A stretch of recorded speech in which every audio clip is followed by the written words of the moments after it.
Okay, so I decided that since we did not have time to finish all the cards yesterday in the card kit, that I would go ahead and record these. And I'm going to do it separately for each card. So it'll be a hard cut after each one. And that way I can add them into the group labeled with the card number. And then if there's one you don't need to look at or don't want to look at, then you just can skip over that one. Okay, and the cards have been found, so that's a bonus. All right, so here we go. Card number 1. Okay, this is the card. All right, and in your kit, you should have your card base. Now, everything came in the envelope, right? So this was in the envelope.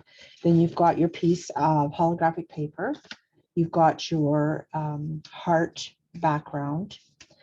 And then you've got a piece of white daisy cardstock, and that's what you're going to use to create your embellishments and sentiment for the front. So yesterday, this is the one that I created using obviously a different stamp set.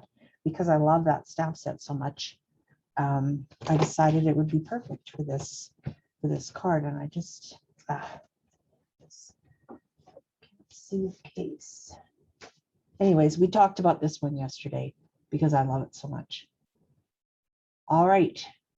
And let me know if you're interested in seeing how I did this ombre effect on this butterfly.